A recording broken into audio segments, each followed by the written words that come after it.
Sashi Oh, cool. What does it mean? means kind or gentle. Nice. Very nice. I Thanks. I can go by Ben or by digital, whatever you guys want. Whatever you prefer. When we're voice chatting, you can call me Ben. Okay. Maybe we should call you Data. Maybe I'd answer to Data. I'd go for that. I just like to stay anonymous online for obvious reasons. Yeah. I don't know if you're aware, but your cam is on. Yeah, I felt that was safe here. Should it not be on? No, since you said that you want to be anonymous.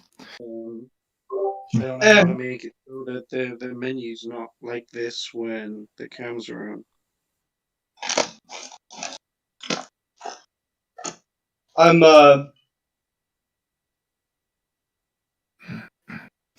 fine. I'm fine with having my face seen with this crowd.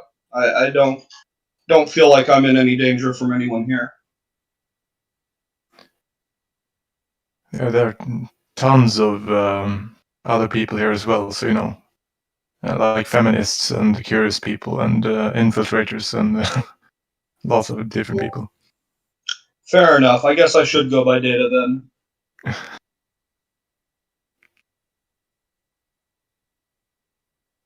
Hello, Michael. Hey man, how's it going? Okay, you? Yeah, pretty good, man. Pretty good. Glad to see you back. Thanks.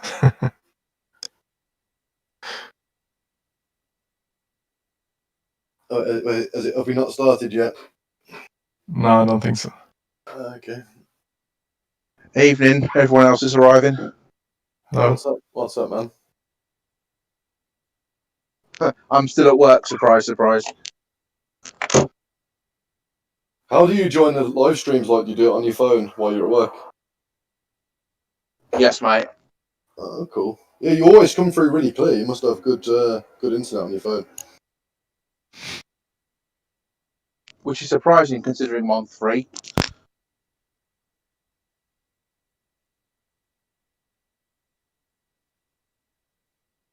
So does anyone know what the topic is for today? I suggested talking about activism, like small-scale individual activism, and I think human like the idea. Oh, okay, that should be pretty good.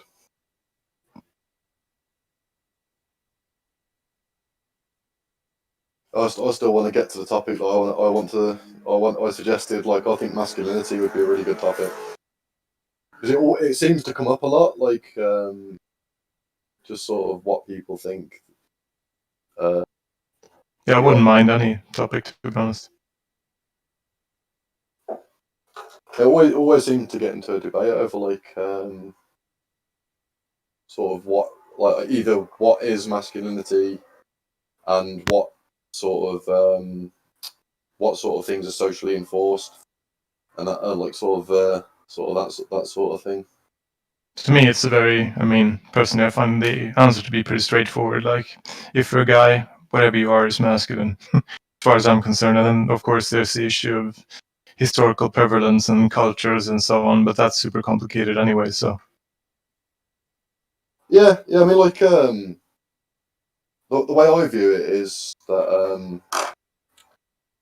I think there's certain things that are sort of culturally enforced and pushed on men, like you should be like this, but then a lot of it is sort of what the average, what the sort of average man tends to be like, the sort of personality traits they display and that sort of thing. And I think there are two. There's one major tendency among people, and that's to think that everyone is normal people are sort of like them.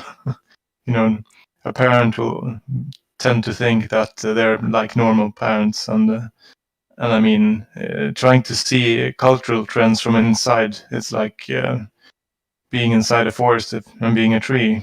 So I think it's really difficult to isolate things from inside. I mean, over here in Sweden, people keep saying that we don't have any Swedish culture, but go abroad and you see very clearly we have a strong, very clear culture. Yeah, Different. I don't get why people say that. Obviously, there is a Swedish culture. Yeah. Like eating those weird, disgusting pickled fish. Nobody else does that. The Russians do. But yeah, they are disgusting. I won't debate that. Yeah, like I've seen. Apparently, you're supposed to open them underwater because the smell's so bad. Yeah, I have only smelled it once, and that's they had the sort of a gimmick outside the local supermarket, so I could feel the stench literally 50 meters away. It was disgusting. Yeah, that kind of reminds me of because like my ex was Chinese, so I used to go to the Chinese supermarket quite a lot. Hmm. And there's a fruit called a durian, and it's Yeah. just like quite large, spiky white fruit, and it smells like a corpse. It's just and like as soon as you go into the supermarket, you know when they've got them in stock, and it's horrible. I hear it's bad. Oh yeah, she tried to get me to eat one, and like I imagined the taste of it because like I bit into it and like liquid squirted into my mouth, and it what it tasted like I imagine would be like drinking garbage water out of the bottom of a bin after you've emptied it. Like it was horrible, man. So the smell, could you describe it a bit more specifically? Yeah, like I'm guessing like that would be a good descriptor of the smell as well. Like you know when you empty a bin and you've got like if you've ever got any liquid in the bottom of the bin. That's generally what it smells like. It's really, really horrible. Yeah, I saw a video about how they are banning it from Thai hotels because people buy them as souvenirs and then they bring them up to a hotel room and suddenly they can't use the rooms anymore. Yeah, that doesn't surprise me.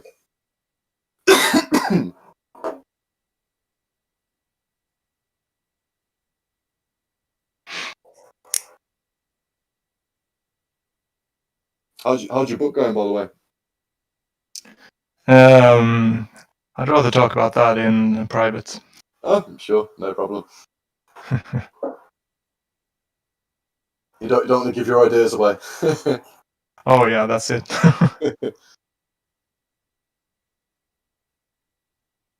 Writing a book is very self-revealing, and as it is, like I am sort of embarrassed to even show my friends in real life sometimes. Fair enough. It's not that it's bad; it's like it's so personal. Yeah. Like I've thought about writing a book myself because I've got quite a good idea for a fiction book, but it's one of them, man. Like, like knowing how to even start. There are some tricks I could tell you. Go on. I'm always open to advice.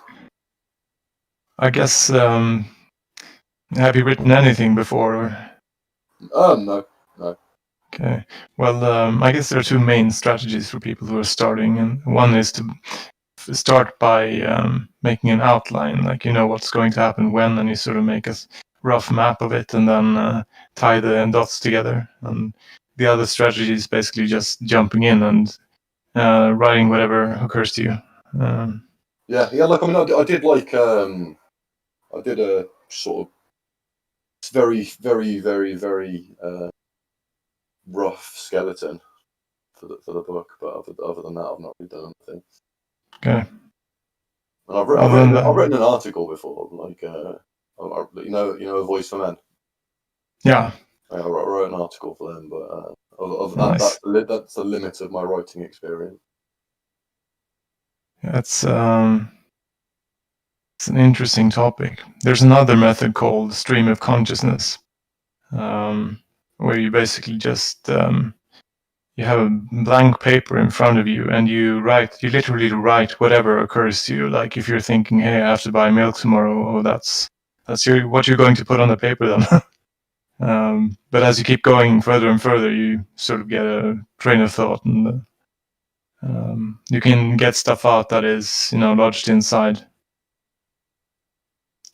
I guess people also sort of brainstorm, just idea dump everything like vomit it out on a paper, and then pieces of puzzle together. But everyone is different.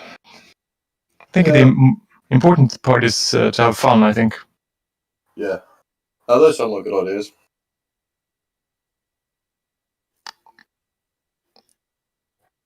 What kind of book is it though? It's I guess science fiction. Oh, nice. I'm definitely not gonna. I've just noticed we're live streaming, so I'm definitely not gonna talk about the idea because I think it's a pretty good and unique idea for a book, but I don't think I'm stealing it. I completely understand. Good idea. Hey guys, I'm here now. Had some serious trouble with my headset. Top tip, don't unpair your headset unless you know how to pair it again. Yeah, little accidents there. Okay, what are we talking about so far? Just we were... general rubbish. We weren't really talking about a topic. General chit chat.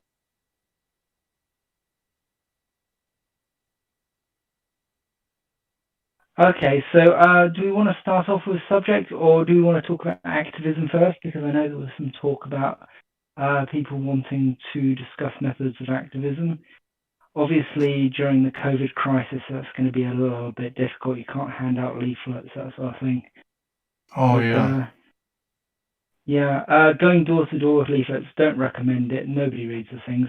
I literally just, I get the whole of my mail in one handful. I literally just toss the leaflets in the bin without looking at them. So it's, it's just a waste of time. Yeah, I agree. Leaflets to people directly is better. My personal favorite method is sticking them on the inside of bathroom stalls. Yep. I agree. There's an information overload everywhere, and people are not reading posters. But I think that small things that come in handy, like I think I told you before, I got this small card on how to handle public appearances when I was in the mandatory military service from our government institution for information safety. It's basically a small card with really concise tips on each side, and it's both helpful and compact, so obviously you'll read it. And I was thinking you could probably tailor those to cater to different target audiences. Hello? Hey guys, sorry I'm late. I was at work. Hey, Blue. Can I get a quick update on what the topic is this week? Oh, we weren't really talking about anything so far as I'm aware, but then again, I've only just got here as well. If you want to leap us off on a topic once we're done talking about activism, that'd be perfectly fine if you've got something you want to talk about. Well, I mean, I think activism itself might be a perfectly fine topic. I know I was thinking about doing a poster project, and then Yasashi actually, we were talking, I'm sure he mentioned it. We both think that this idea about printing flyers, identical flyers, and then posting them around different cities in the world at the same time, and then posting it on social media, Facebook, Twitter, Reddit, etc. That could definitely go viral. So I think that's I know we've been talking about that for almost a year, and I think we're at the point now where we have enough members in enough different places in the world, different countries, different cities, where it could be a very good move. It could definitely bring some attention. I think we can make it go viral. Yeah, I agree. I can't do anything at the moment. Wales is now in lockdown. What's going on in the UK with the lockdown? It's fine for me here, although I'm not actually really going out, so I'm fairly limited to shops and things like that. But I do think more of the town is open than over in Wales, where it's in total lockdown. Florida is pretty much completely open right now, and It's pretty bad. We have there's a football coach, University of Florida, and their stadium holds 90,000 people, and he was saying that he wants the entire stadium to be full because he wants there to be more noise to make a better game environment. Meanwhile, we're seeing a record spike in COVID in Florida, and we're seeing like more deaths per day than ever before. So, I mean, people just are not taking it seriously, and I just do not understand why. I mean, I mean, even now, even some people I work with, they believe that COVID is a hoax. They think it's fake, and I always ask them, well, where do you think the dead bodies come from? Like the people who die from COVID, like all these extra people dying, how do you think that's happening? And of course, they have no good answer for it, but they still believe that it's not a real thing. I just don't understand it. I mean, it's absurd. And I see COVID. I see COVID as a men's rights issue because, as we all know, 70% of deaths are men.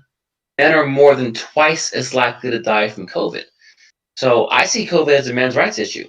So if a government, if a state government or a governor or anything is not paying attention to COVID properly, that's a men's rights issue to me. Not just that, but people are saying that it's a woman's issue, and yeah, that is it's just so crazy. I mean, it's the fact that I mean, you think, I mean, if it was like 52% of deaths were men and 48% were women, then maybe you could say. But if it's 70% of deaths are men, I have a hypothesis you're not going to like. I think they're pushing it, to be honest. And this, of course, is not at all on topic, but I mean, looking at the business model from a capitalist perspective, like if you want to get rid of the poor and the sick and the weak in society, that is, in some people's eyes, a good thing, I'm sorry to say. I think the reason people aren't taking it quite as serious as they should be is because no government seems to know what the hell they're doing about it. There was an article recently, I think it was in a Metro newspaper, the guys in the UK will know what that is, saying that brushing your teeth helps fight COVID because of the ingredients in toothpaste. It's literally, they're just making this shit up as they go along at the moment. Were they Jewish by any coins? Happenstance. Sorry, what? I read this, I don't know if you saw that, but the New York Health Council addressed the issues with circumcision by telling those moles who clean the baby's penis with their mouth, they told them, okay, you can keep doing it, but you have to use mouthwash first, which is insane. Yeah, it is insane, but I don't think they're Jewish. I think they're Londoners. But I'm joking. I think I actually know why the COVID thing isn't being taken seriously. And it's twofold. Firstly, it's because real people are suffering on the ground with lack of jobs and things like that. They're going stir crazy as well, and they're looking at being unemployed. They're looking at being chucked out of their houses. So they've got a motivation to not believe it. And the second reason is that the media since January has been basically playing this up like it was the apocalypse. And yet it's October now, and that really hasn't manifested. Like, they were talking about mass graves, they were talking about like huge tents full of bodies and things like that were going to manifest. They were talking about like whole cities wiped out, but it didn't happen, partly because everyone locked down. And yeah, they just don't believe it now. Blue, your mic's on. They just don't believe it, and it's kind of it's just kind of made them feel like there's no real risk. And so the second people are reason, going out, people are sick of being locked in, and yeah. the second reason I believe the Republicans are pushing it is because I was talking to a crowd who are part of this movement who think it's an attack on their freedom to even tell people to wear masks. So I was talking to them and then asking them why. And they're like, this is America. No one tells me what to do. That is the only argument they have. And they're very, deep in the grassroots movement on the far right. So I think they're pushing it at some level. Yeah, I there's think the anti-vax movement as well. Well, I don't think it's far right to say you can't force somebody to do something. Like, I mean, at the end of the day, everyone has to take personal responsibility for their own safety. Like, I don't think you should use government force to. I mean, there's not even a massive amount of evidence to say that they're very effective, but I don't think you should use government force to make people wear them. the issue with masks is that it's not just about one person's safety. I don't believe that drug laws are a good idea. If somebody wants to inject themselves with something toxic, that's really none of my goddamn business.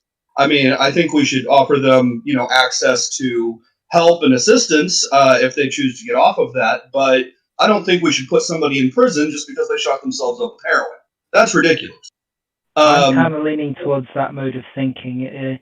The palliative method, sorry, not palliative, but the care method, where you bring it out into the open and you try and help people get off the addiction, seems to have a lot more of an effect based on the studies I've read. Yeah, absolutely. Yeah. The difference. We should actually talk about drugs. Sorry. What? I was going to say, this is actually a men's issue because most drug users are men. But go on. Well, I was bringing that up to show a contrast with masks. The difference with masks is that you're not just hurting yourself. You're hurting every single other human being you come into contact with if you're not wearing a mask.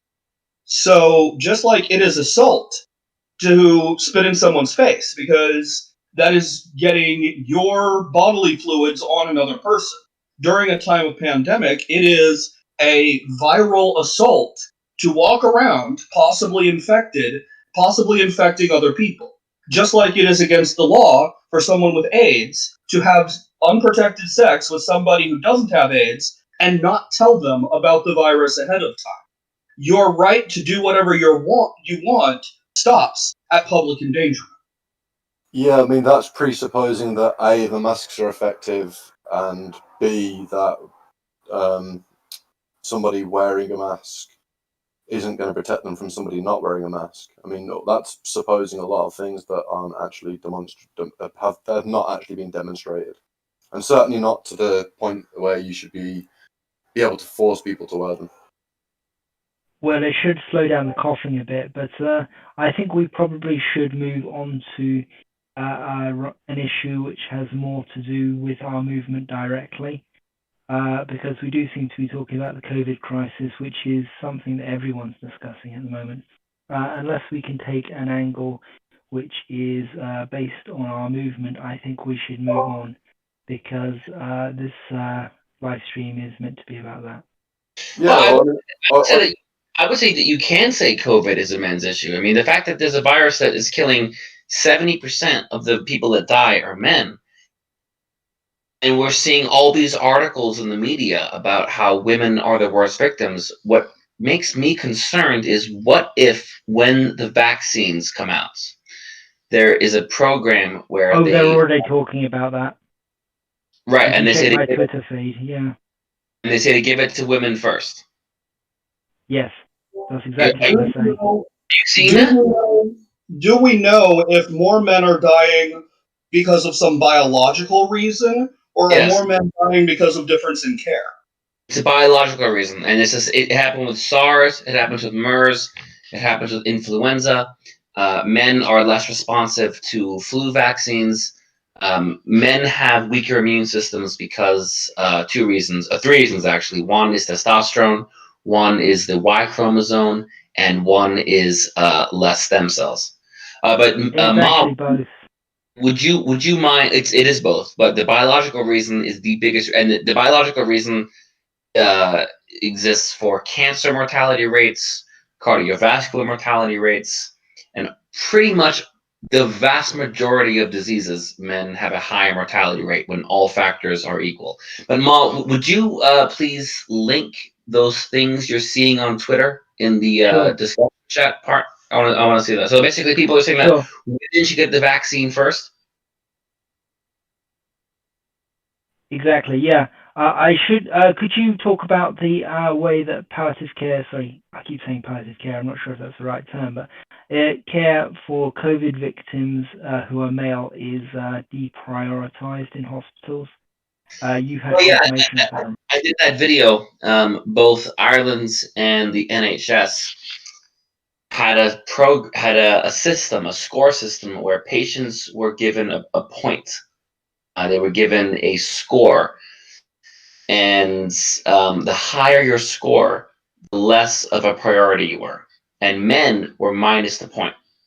So being a man meant you were automatically considered to be less qualified or less eligible for ICU care. And this was the score system was about, does a patient qualify to get a ventilator and to get an ICU care? And a male patient was automatically given an extra score, and the higher the score, the worse it was. So it was the more points you have, the worse it was, and the less likely you were to qualify. Okay, just to play devil's advocate here, couldn't that just be due to the fact that if men are less likely to survive, it's better to prioritize people that are more likely to survive? I would say if you're talking about ICU care, it would be the other way around. I think you should prioritize those who are more likely to need such serious care and such critical care. I mean, imagine the other way around. Imagine if women were twice as likely to die from a disease, and a government said, okay, we're going to prioritize the best care for men. Well, I mean, I would definitely think that there would be an uproar about that. But I mean, the point still stands. I mean, are they making the decision based on gynocentrism, or are they making the decision based on medical reasons and men Well, being yeah, I slightly would say survived? this. I mean, there is information, there's data that says that people of African descent have a higher mortality rate than people of European descent. And so you've seen lots of articles saying that people of African descent should be given priority when it comes to vaccine and ICU care because they are more likely to die and they have more serious symptoms. So then why would you say the opposite for male patients? If you have if you basically exactly the same scenario, people of African descent and people of male descent are more likely to die and more likely to have serious symptoms. Why would you have two opposite responses? Yeah, you're comparing two different things there. Though. You're comparing. It's not. Hang on. No, you're comparing media articles to medical procedures. So, No, or no. medical I'm saying, policy rather. So what I would say is, if the same, hang on. It's not just media. Why would you have a different reaction if someone of African descent is more likely to die, and you say, okay, because they're more likely to die, they should be given priority for ICU care. But then you have, if someone is male, they're more likely to die. Because they're more likely to die, they should be given less priority to ICU care. That makes no sense. Are you talking about the same policy? Blue, this is two different people talking. One's the medical establishment, the other is the media. Those two people can disagree with each other. I agree. I get that. I agree. Yeah, so what I'm saying is, like, if it was the same in the same policy where they're saying men should be deprioritized, they're also saying black people should be prioritized because they're more at risk, then you'd have a point. But unless that's the case, then there's not really an argument there. Well, I would just be concerned if that's a popular narrative, and if you have articles in sources like the New York Times or the BBC, because you know that they're not just hiring people who have no medical experience to write articles in medicine. I mean, they're hiring people who are doctors and PhDs. Will that end up reflecting in the actual medical policy? Well, I mean, I think it's obvious that they haven't actually deprioritized black people in the medical field, because if they had, we would have heard about it by now.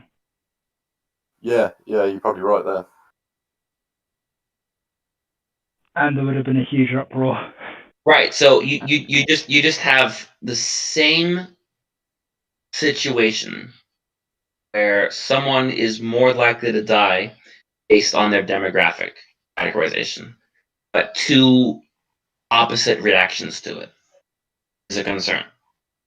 Yeah, I mean, if that's the case, but I mean, that's more due to that. Then that would be down to, like, you could class that as race discrimination because they're they're not willing to do that because of the backlash they'd get about it, whereas they're not going to get any backlash if they do it to men.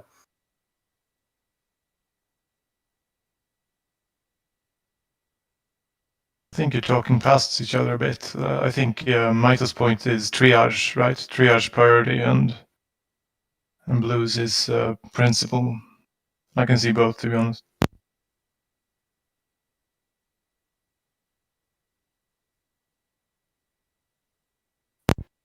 So how good are people at social distancing where you live?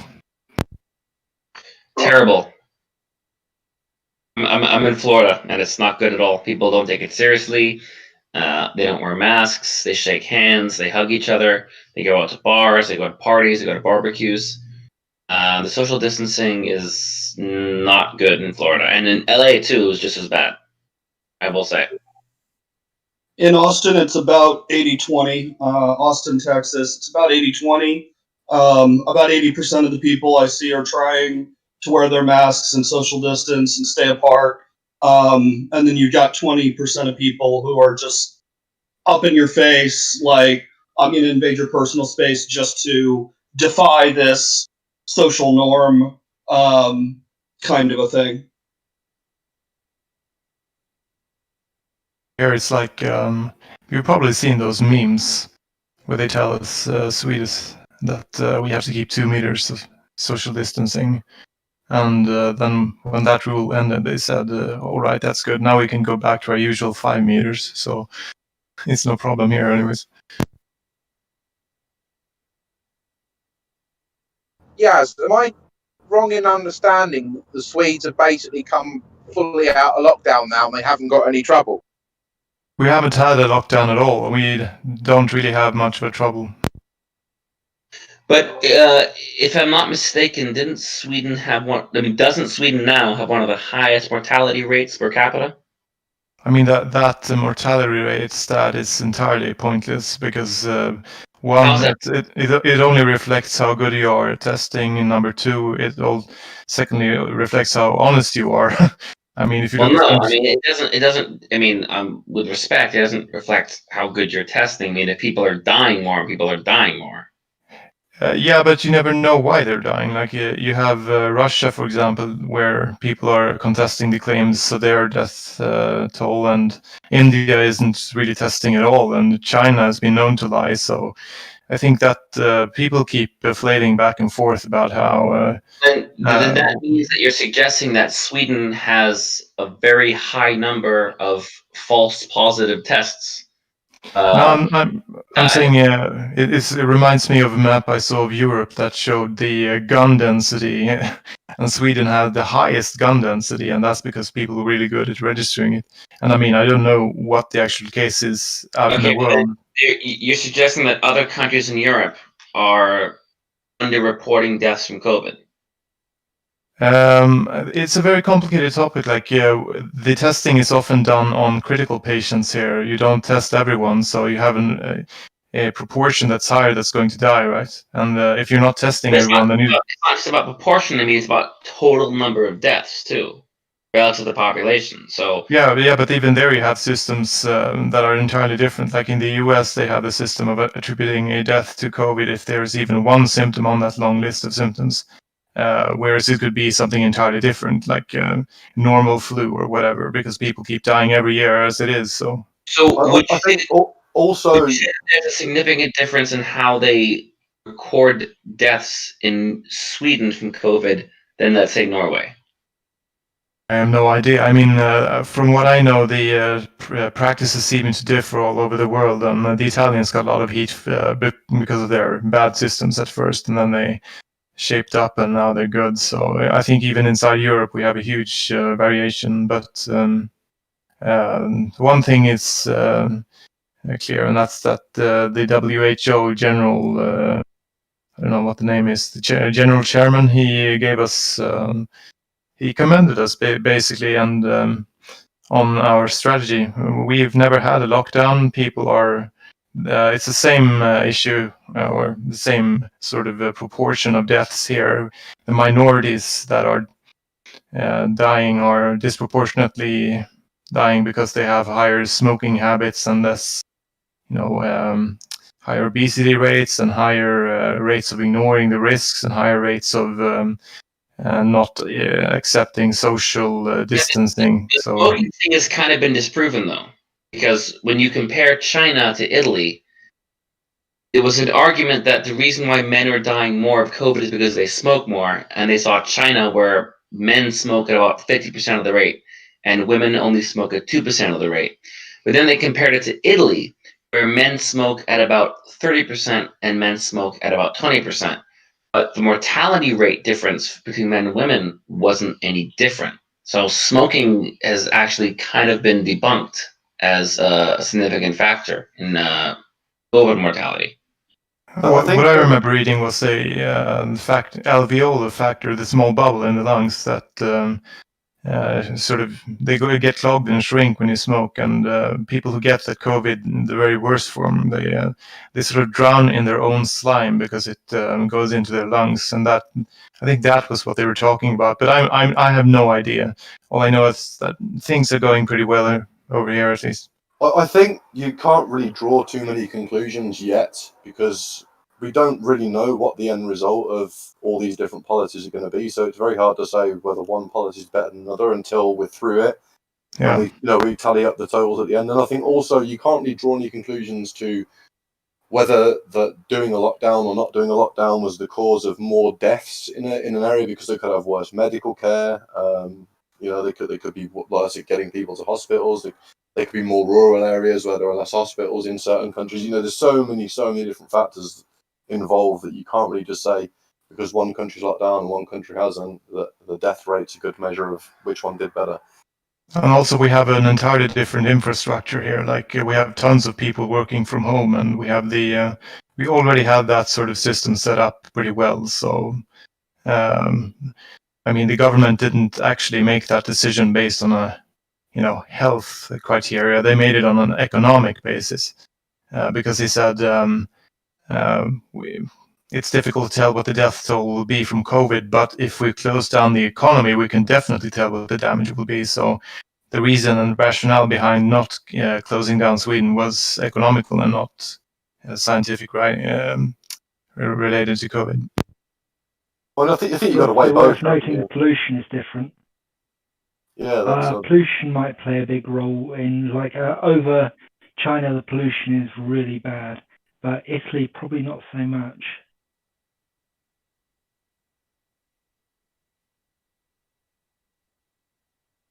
So Yeah, you never know, I guess. I was done. I don't think I have much more to say on that topic, to be honest. The British government did also get in trouble very recently because they were fudging the figures. They reckon they overdid it by about 20,000 cases or 20,000 fatalities.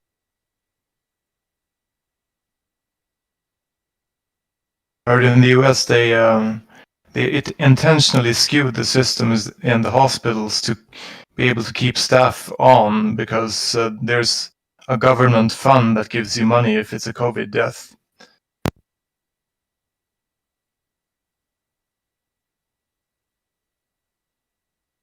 Anyways, I don't know if COVID is a good topic to keep talking about, but we managed to drift back onto it, eh?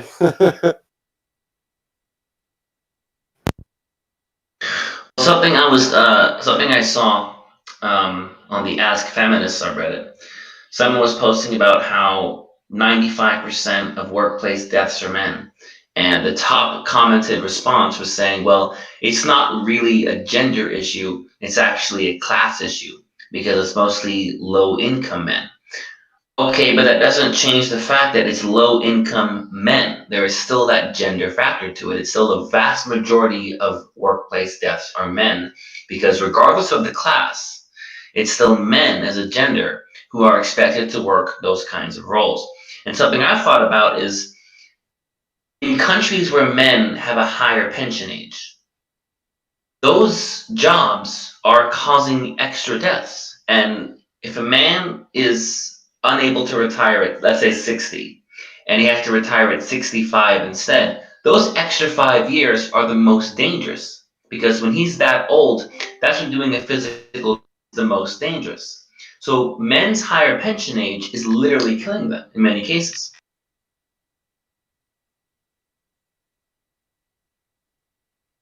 I think that's quite funny because if you look at it, that they constantly say that women earn less. So if it was down to economics, then women would be dying more at work than men, based on their argument.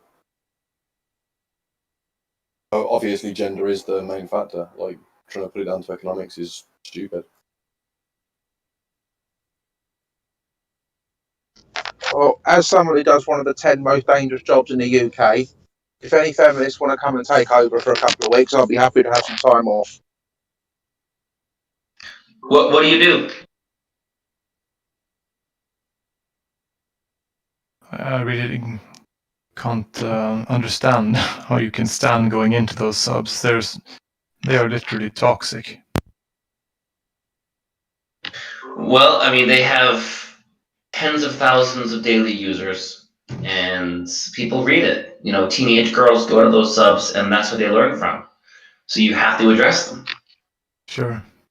You know, I think they're actually they're a lot more sophisticated in how they're shaping their messages in the media than we give them credit for. I think they're intentionally pushing buttons, and they have this sort of contrasting strategy that the politicians here in Sweden have adopted, where you have, let's say that you have a large mass of politicians on one side of the ideology, and you want to push that ideology ahead.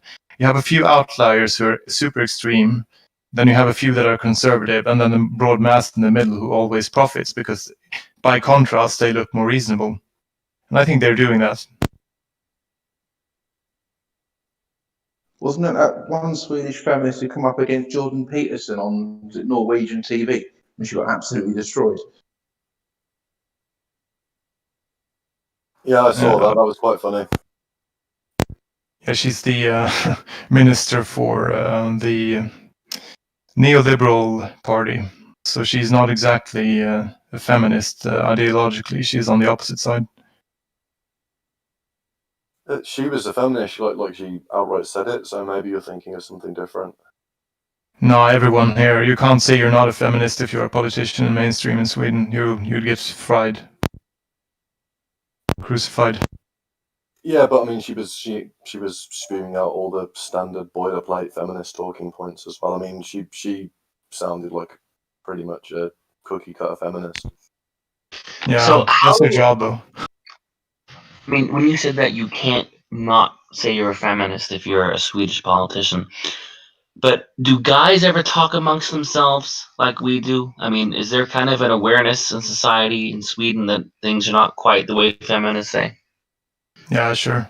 I think the good thing is that a lot of young guys are waking up and asking questions, and I've been to sexual education shows. I have a friend who do the tours doing those, and he has a colleague who's female and a feminist, so I got to spectate once, and she's like hard selling basically falsehoods, and maybe 5 or 10 guys were asking stuff related to MRA things, and this is before I got into the details of everything, so I couldn't really push back. But the amount of bullshit they spew in the media is incredible.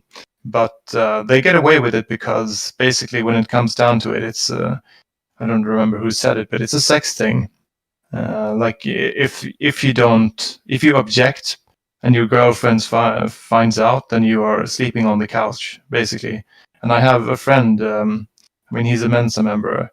But his wife is now a high-ranking officer in one of the political parties in the government, and she is an extreme feminist. So, from being an individual free thinker and smart guy, he is now ultra whipped, and it's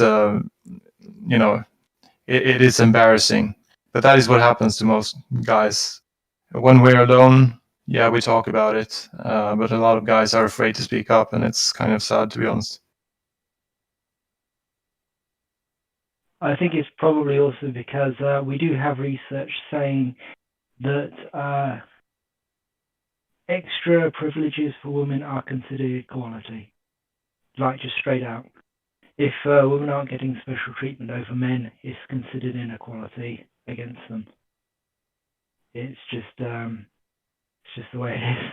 Yeah, I mean that's the Uh, case whether it's to do with how equality is measured by the institutions that do it, but that's also the case on like an interpersonal level. So if you treat a woman like a man, other people around you will perceive you as treating her unfairly, whereas if you give her special treatment, people perceive you as treating her equally. Yeah, and there's also the interesting thing that it's a small study and it is from a university, so it's possibly like some it all been done on students might affect it. But there was this part of it that said that if you tell people you're egalitarian, they will interpret equality a bit fairer. Sorry. Basically, what they'll do is if you treat men and women exactly the same, they'll see it as sexist. But if you then say you're an egalitarian, it tends to even things out a little bit, is what I'm trying to say there. Oh, that's interesting. You should post a link to that. I'd like to read that. It is on the citation list. But the general sort of study was done on students, so that would have an effect because students they tend to be much more liberal and they tend to see things very differently to the general population. If you did that in the general population, it's hard to see. Like it does seem like it'd be something that would be transferable, but like all the numbers would be different. So it's it's not necessarily the case, is what I'm saying. Yeah, it doesn't sound like that's a very representative sample if you're just using just students. I'm guessing would it have been on like one campus as well? Yeah, So you see, this is a sample big size. reason you've got to be careful of psychological studies because very often they're performed by students and they're on a campus and they're the main body of people who they are surveying are other students. So it's you do have to take them with a grain of salt. Like if you read psychology textbooks, it will talk about studies and things like that, and it will tell you straight up that they were performed on a university campus by students with other students. I mean, wandering into psychological studies is actually a well-known pitfall of being at university or college, because the psychology students are known like basic pranksters. They'll do things like stick up fake signs saying keep left, to see if people will obey them. Just sort of hang around to see if they do. And it's, it does make things a bit more interesting, but, they are kind of like that, and they will sort of experiment on the students around them. There are more than a few reasons to be skeptical to psychological studies anyways. I mean, they're having there's a huge issue with not being able to reproduce studies, and the soft sciences are, surprise, surprise, overrepresented there, and psychology in particular is really fickle. I mean, the scientific basis alone is flawed in the outset by one huge factor that even Jordan Peterson sort of overlooks every time he talks about stuff like that, and that's their explanation models for human behavior is always focused on the individual and the group perspective, like the sociological parts. They are entirely ignored unless you're a sociologist, and sociologists never look at the individual. So for example, that feminist debate you saw on Skavlan, the Norwegian TV show, he kept talking about the 5 personality traits, and that's basically his equation for how a human works. So I mean, combine that and it's tons of problems. Yeah, the whole field is riddled with ideological bias, not just their own, as you mentioned there, but like feminists and other stuff, like you get Marxism in there, you get all kinds of things. So it's kind of, you do have to be careful.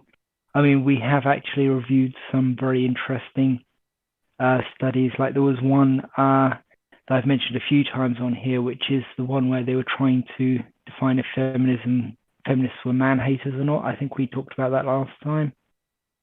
They, I won't go into that again unless people want to hear it, but... I could do that study on my own. Yes, they are. Study over.